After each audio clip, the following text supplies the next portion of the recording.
दिन साथियों, हमारे परिवार बिहारी क्लासेस में आपका शुभ स्वागत है। तो अभी एसएससी एमटीएस 2023 का एग्ज़ाम चल रहा है। आज 11 सितंबर प्रथम पाली का पेपर पूरी तरह से समाप्त हो चुका है। फर्स्ट शिफ्ट में पूछे गए इस जीके के रियल और ऑथेंटिक सवालों को देखते हैं। पहला प्रश्न देखते हैं साथियों, 63वां फिल्म फेयर अवार्ड में पुरुष प्लेबैक सिंगर का अवार्ड किन्हें मिला है? तो इस प्रश्न का हमारा राइट आंसर हो जाता अरिजीत सिंह। ऑप्शन में अरिजीत सिंह था। अरिजीत सिंह जी को 63वां फिल्म फेयर अवार्ड में बेस्ट प्लेबैक सिंगर का अवार्ड मिला है। यह उन्हें बद्रीनाथ की दुल्हनिया मूवी के एक गीत रोके ना रुके नैना के लिए दिया गया है। अगला एक प्रश्न देखते हैं, पूछा गया आर्ट एंड कल्चर का। हमने पिछले शिफ्टों में भी यह प्रश्न एनालिसिस वीडियो में करवाए थे। देखते हैं दोस्तों, भरतनाट्यम किस राज्य का शास्त्रीय नृत्य है? तो यह तमिलनाडु राज्य का शास्त्रीय नृत्य है। सभी साथियों इसका राइट आंसर कर दिए होंगे। और भरतनाट्यम जो कि सबसे प्राचीन शास्त्रीय नृत्य है। और बात किया जाएगा सबसे नवीनतम शास्त्रीय नृत्य का, तो वह सत्रिया नृत्य जो कि असम राज्य का है। यहाँ पे मृणालिनी साराभाई और बैजयंती माला जो कि भारतीय एक्ट्रेस हैं, और हेमा मालिनी भरतनाट्यम के नृत्यांगना है। सबसे और प्राचीन तमिल महाकाव्य जिसका नाम है शिल्पातिकारम, जो कि भरतनाट्यम के बारे में वर्णन किया गया है इस महाकाव्य में। अगला प्रश्न एक पूछा गया था, निम्नलिखित में से कौन बिरजू महाराज के शिष्य थे? तो शिष्य थे, उनका नाम ऑप्शन 4 दिया हुआ था, उसमें राइट आंसर था शोभना नारायण। शोभना नारायण बिरजू महाराज के शिष्य थे। यहाँ देखते हैं बिरजू महाराज जो कि कथक के डांसर हैं। बिरजू महाराज के गुरु का नाम पूछ दिया जाएगा अगला शिफ्टों में, तो उनका नाम था लक्षू महाराज।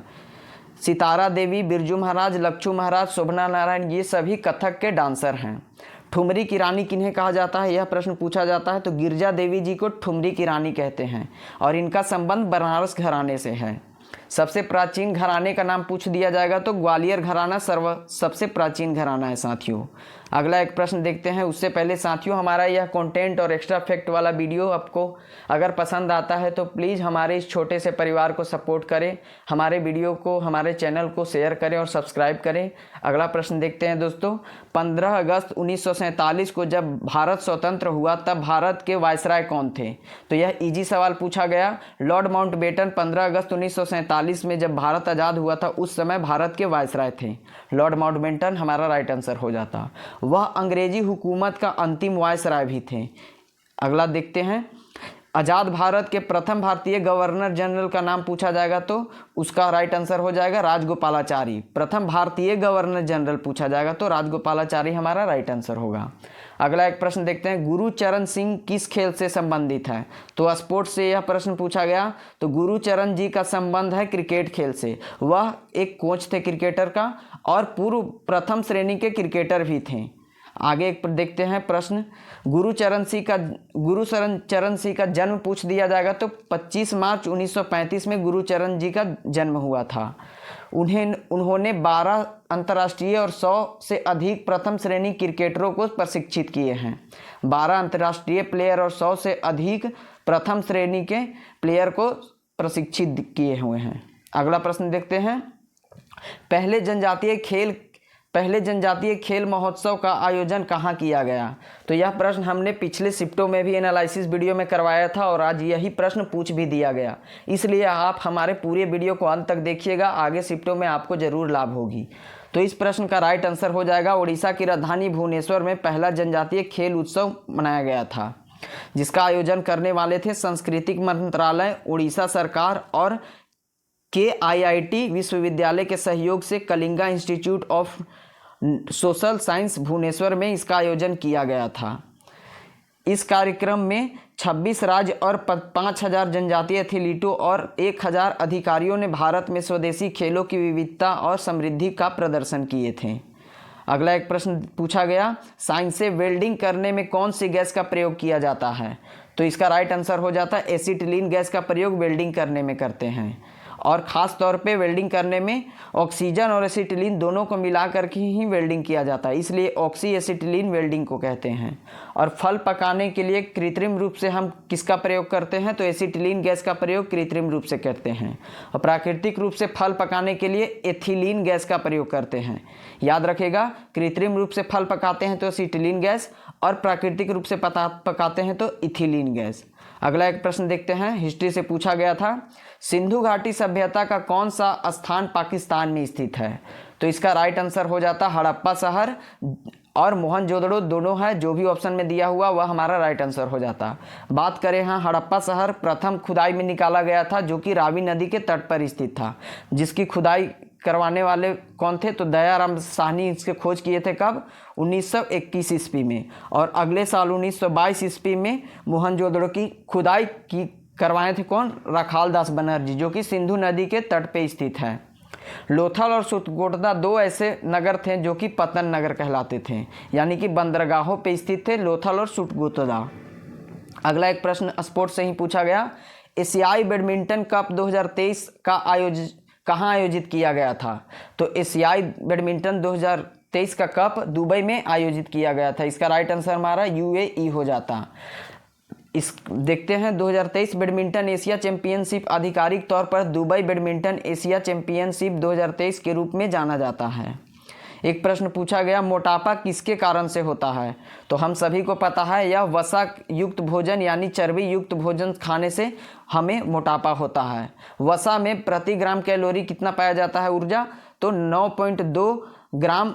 अगर 1 ग्राम हम वसा खाएंगे तो 9.2 कैलोरी ऊर्जा प्राप्त होगा। वहीं प्रोटीन की बात करें और कार्बोहाइड्रेट की बात करें तो 1 ग्राम अगर हम प्रोटीन कार्बोहाइड्रेट खाएंगे तो 4.2 ग्राम हमें कैलोरी ऊर्जा प्राप्त हो जाएगी।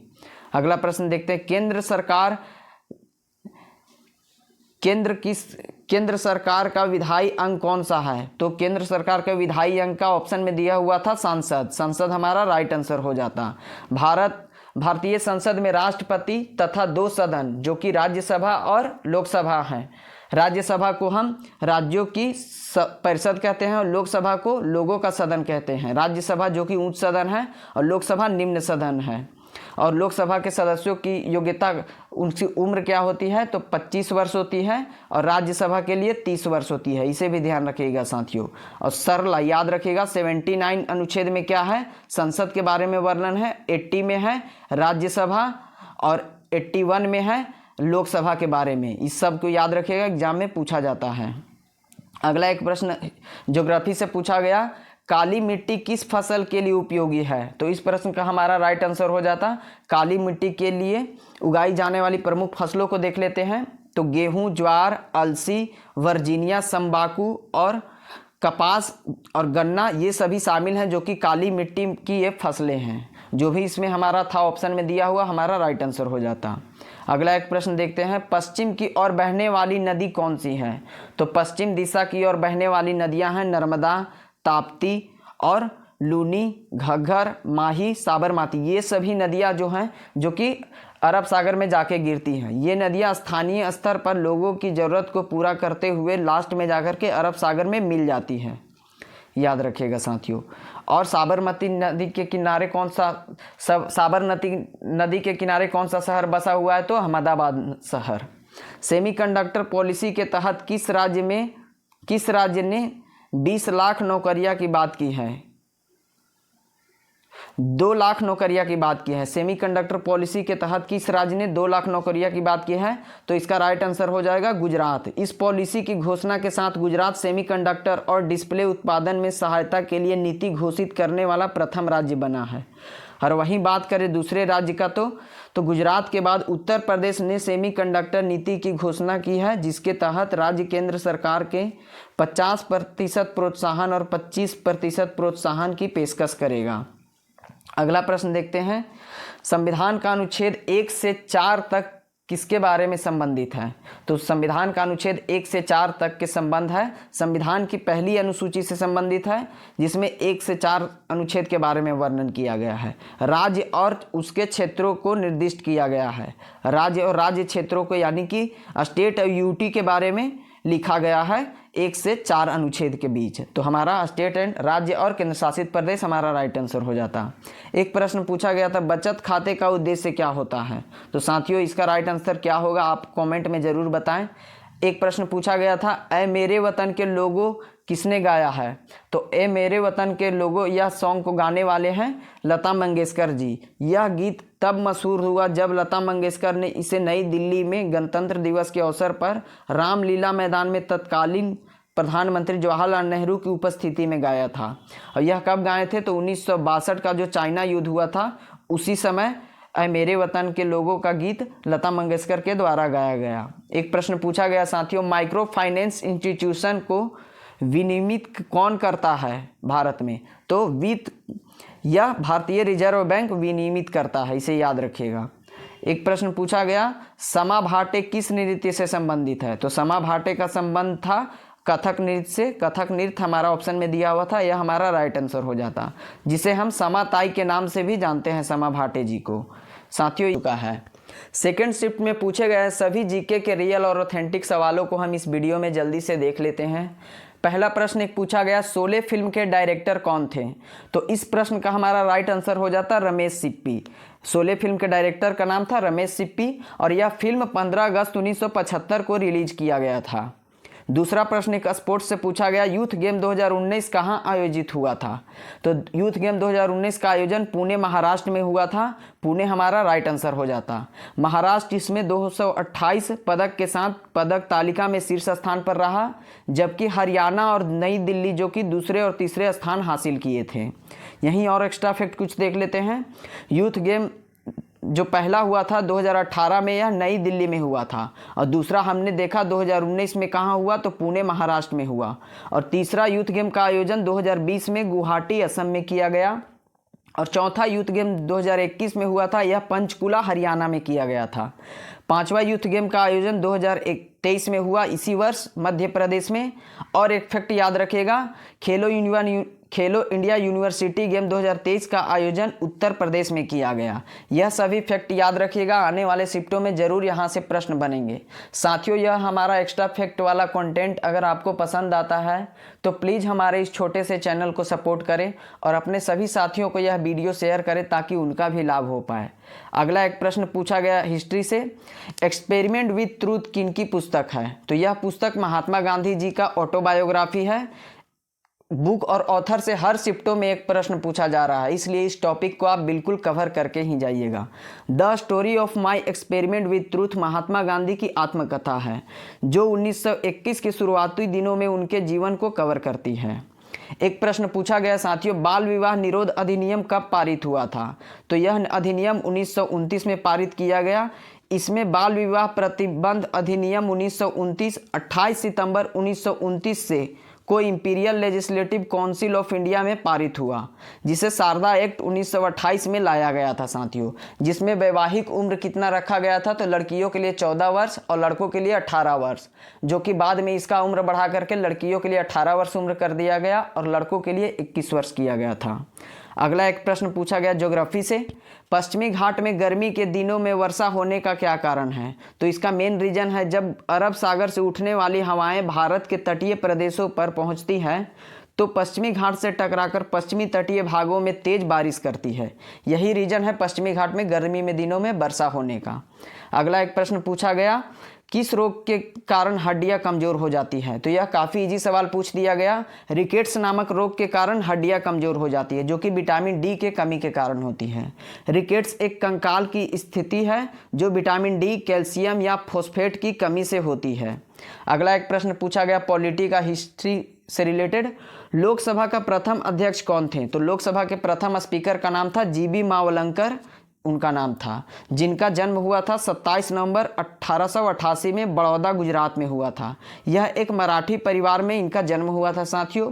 उन्होंने 1916 में गुजरात सभा के सचिव के रूप में भी नियुक्त किए गए थे। वह भारतीय राष्ट्रीय कांग्रेस के सदस्य भी थे। खेड़ा अभियान में उन्होंने प्रमुख भूमिका निभाई थी। खेड़ा आंदोलन हुआ था 1928 में, जिसके नेतृत्व कौन कर रहे थे? सरदार वल्लभ भाई पटेल। वह अहमदाबाद एजुकेशन सोसाइटी के संस्थापक और साथ ही अध्यक्ष भी थे। अहमदाबाद मिल आंदोलन कौन कर रहे थे? महात्मा गांधी जी 1918 में। इसे भी याद रखिएगा, एग्जाम में जरूर पूछा जाएगा। अगला एक प्रश्न पूछा गया स्पोर्ट्स से, खेलो इंडिया यूनिवर्सिटी गेम 2023 कौन जीता? तो खेलो इंडिया यूनिवर्सिटी गेम 2023 में हुआ, वह पंजाब यूनिवर्सिटी जीत लिया है। हमारा राइट आंसर पंजाब यूनिवर्सिटी हो जाता। खेलो इंडिया यूनिवर्सिटी गेम 2023 का समापन 3 जून को हो गया, जहां पंजाब यूनिवर्सिटी ने 3 साल बाद एक बार फिर से खिताब अपने नाम कर लिया। खेलो इंडिया यूनिवर्सिटी गेम उद्घाटन संस्करण के विजेता पंजाब विश्वविद्यालय ने 26 स्वर्ण पदक गोल्ड मेडल जीता था और 17 सिल्वर मेडल और 26 कांस्य पदक जीता था। कुल मिलाकर के 69 पदक के साथ पंजाब यूनिवर्सिटी प्रथम स्थान पे था साथियों। अगला देखते हैं क्वेश्चन पूछा गया, फ्यूजन म्यूजिक से कौन संबंधित है? ऐसा एक प्रश्न पूछ दिया गया तो इसका राइट आंसर हमारा ऑप्शन में उदय शंकर दिया हुआ था। उदय शंकर हमारा सही जवाब हो जाता। उदय शंकर एक प्रसिद्ध शास्त्रीय भारतीय नर्तक हैं। वह एक भारतीय नर्तक और कोरियोग्राफर और भारत में आधुनिक नृत्य के अग्रणी हैं। यह प्रश्न पूछा जाता है भारत के आधुनिक नृत्य के जन्मदाता कौन है, तो उदय शंकर हमारा राइट आंसर होगा। उन्होंने 1971 में पद्म विभूषण से सम्मानित किया गया था। 1971 में उदय शंकर जी को क्या दिया गया था, तो पद्म विभूषण, जो भारत का दूसरा सबसे बड़ा नागरिक पुरस्कार है। अगला एक प्रश्न पूछा गया, उपन्यास एनिमल फार्म किसके द्वारा लिखा गया है? तो इस प्रश्न का राइट आंसर हमारा हो जाता जॉर्ज ऑरवेल, जो कि उपन्यास एनिमल फार्म के लेखक हैं। यह एक ब्रिटिश लेखक हैं, याद रखिएगा। अगला एक प्रश्न पूछा गया, आज़ादी के बाद मुंबई बांद्रा के भार को कम करने के लिए कौन सा नया बंदरगाह का निर्माण कराया गया है? तो उस बंदरगाह का नाम है नहवा सेवा बंदरगाह, जिसको हम जवाहरलाल नेहरू बंदरगाह के नाम से जानते हैं। जवाहरलाल नेहरू पोर्ट हमारा राइट आंसर हो जाता। अगला एक प्रश्न देख लेते हैं, गांधी जी के संदर्भ में कौन सा कथन गलत है? तो 4 कथन दिए हुए थे, उसमें एक कथन था जो कि गलत था। यह कथन था वह, महात्मा गांधी जी चंपारण सत्याग्रह सन 1920 में किए थे, जो कि यह गलत कथन है। 1917 में चंपारण सत्याग्रह महात्मा गांधी जी के द्वारा किया गया था। और 4 ऑप्शन कौन कौन थे? महात्मा गांधी का जन्म 1869 पोरबंदर में हुआ था, यह सही बात है। महात्मा गांधी 1930 में दांडी मार्च की शुरुआत किए थे, यह भी सही बात है। और महात्मा गांधी चंपारण सत्याग्रह 1917 में किए थे।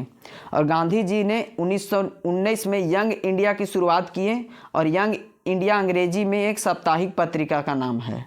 देखते हैं अगला एक प्रश्न पूछा गया, 5वीं शताब्दी में शास्त्रीय नृत्य के निर्माता कौन थे? या फिर भारतीय शास्त्रीय नृत्य का मुख्य स्रोत किसके द्वारा लिखा गया है? ऐसा एक प्रश्न पूछा गया। तो इस प्रश्न का राइट आंसर हमारा भरत मुनि था। भरत मुनि, जिन भी साथियों ने सही किया है उनका राइट आंसर हो जाएगा। एक प्रश्न पूछा गया आर्ट एंड कल्चर का, लंबाड़ी लोक नृत्य आंध्र प्रदेश के किस जनजातियों द्वारा मनाया जाता है? यह पहले पूछा गया था लंबाड़ी लोक नृत्य किस राज्य से संबंधित है, तो आंध्र प्रदेश होगा। लेकिन इस बार उसका जनजाति का नाम पूछ दिया गया, तो इसका राइट आंसर हो जाएगा बंजारा। बंजारा जनजातियों द्वारा लंबाड़ी लोक नृत्य आंध्र प्रदेश में मनाया जाता है। लंबाड़ी तेलंगाना और आंध्र प्रदेश का बंजारा जनजातियों द्वारा मनाया जाने वाला एक प्राचीन लोक नृत्य है। यह मुख्य रूप से महिलाओं द्वारा अच्छे फल के लिए भगवान से आशीर्वाद प्राप्त करती हैं।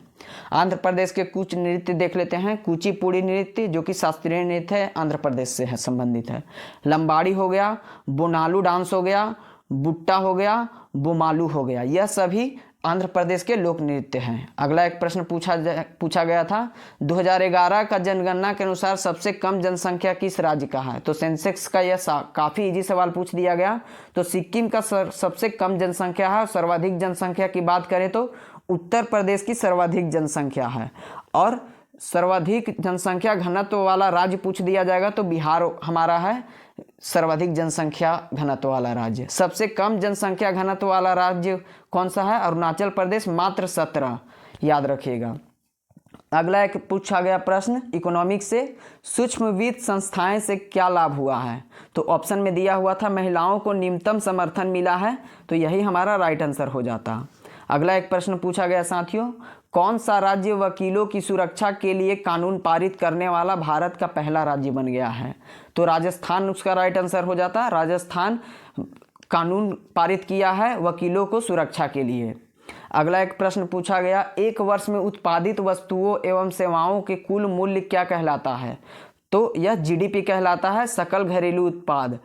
देखते हैं उसके बाद पूछा गया प्रश्न, सर्वेंट ऑफ इंडिया सोसाइटी की स्थापना किसने की? तो यह गोपाल कृष्ण गोखले द्वारा सर्वेंट ऑफ इंडिया सोसाइटी की स्थापना किया गया था। सर्वेंट ऑफ इंडिया सोसाइटी की स्थापना 1905 में गोपाल कृष्ण गोखले ने की। गोपाल कृष्ण गोखले महात्मा गांधी जी के राजनीतिक गुरु थे। और अगर प्रश्न पूछा जाएगा गोपाल कृष्ण गोखले के गुरु कौन थे, तो एमजी रानाडे गोपाल कृष्ण गोखले के गुरु थे। 1905 में उन्होंने भारतीय राष्ट्रीय कांग्रेस के अध्यक्ष भी बने थे। कौन? तो गोपाल कृष्ण गोखले 1905 में कांग्रेस के अध्यक्ष चुने गए थे। एक प्रश्न पूछा गया ज्योग्राफी से, जलोढ़ मिट्टी अत्यधिक पाई जाती है, तो ऑप्शन में उत्तर प्रदेश था, तो उत्तर प्रदेश ही हमारा राइट आंसर हो जाता। जलोढ़ मिट्टी उत्तरी मैदान और दक्षिणी घाटियों के विस्तृत भागों में पाई जाती है।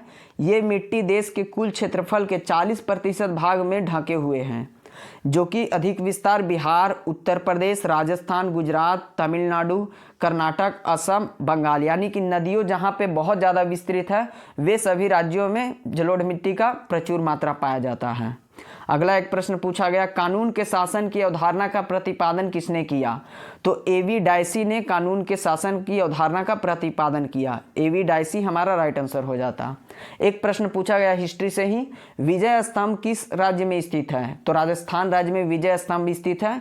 विजय स्तंभ भारत के राजस्थान के चित्तौड़गढ़ में एक स्तंभ या टावर है। इसे मेवाड़ नरेश राणा कुंभा ने महमूद खिलजी के नेतृत्व वाली मालवा की सेना पर सारंगपुर की लड़ाई में विजय के स्मारक के रूप में सन 1440 से लेकर 1448 के मध्य बनवाया था। साथियों, यही सभी प्रश्न सेकंड शिफ्ट में पूछे गए हैं, जो कि बिल्कुल रियल और ऑथेंटिक है। इसलिए हमारे इस कड़ी मेहनत के लिए आप हमारे चैनल को सब्सक्राइब करें और अपने सभी साथियों को यह वीडियो शेयर करें। धन्यवाद।